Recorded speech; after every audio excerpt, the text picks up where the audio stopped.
Honorable members, I congratulate the members on their election, nomination, renomination to the Rajya Sabha.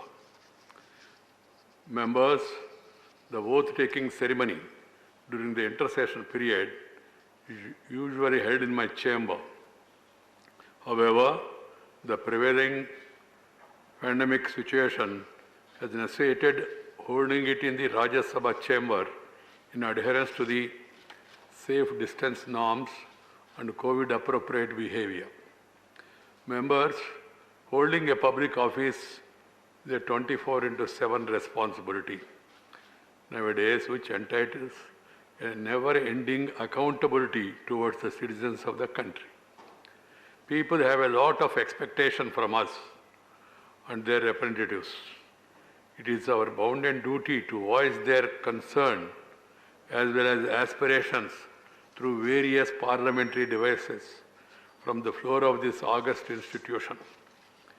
It is also quite imperative for the members to maintain high standards of conduct in public life, befitting the dignity, decency, and decorum of this House of Elders.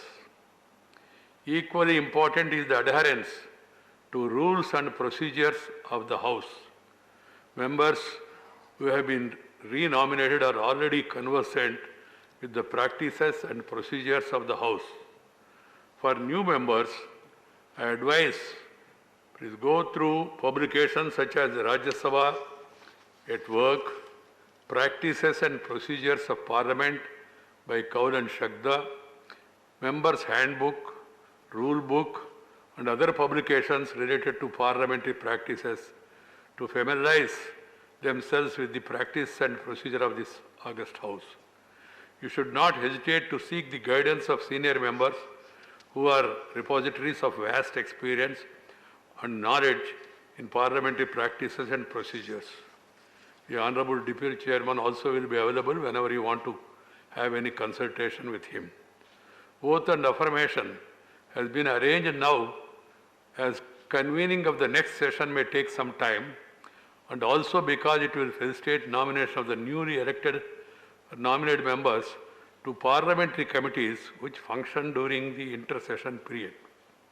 Members, after getting nominated to the committees, you will all be nominated to some committee or other in consultation with your party, and also taking your choice and also availability of the vacancy in each of the committees, because you are coming in between.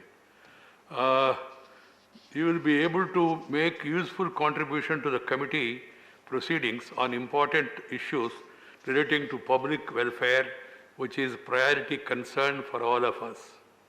Further, as the representative of the people, we have a great role to play during the ongoing pandemic.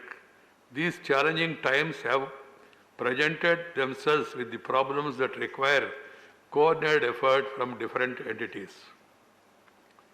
Yesterday, the Government of India has announced that it is going to be universal for all 18 and above, and it will be also free practically, except for the people who want to go to private hospitals. Members, I advise all of you, particularly the new members, please take interest in motivating people in and around your constituency, because still there is a good number of people who are yet to get vaccinated in different parts, that too in the far-flung areas.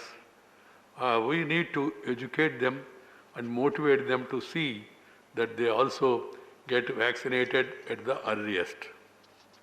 Members, we all know Parliament is one of the pillars of democracy, and parliamentarians have an immense responsibility for keeping it standing all, tall and strong. Having been elected, nominated to this House, you have now been bestowed upon the opportunity to contribute towards further strengthening it and carry forward the rich legacy of this august House. Notice that the members who have been elected or nominated in this tenure, they are all people with immense experience in various fields of public life. I hope they will add to the value of the functioning of the House.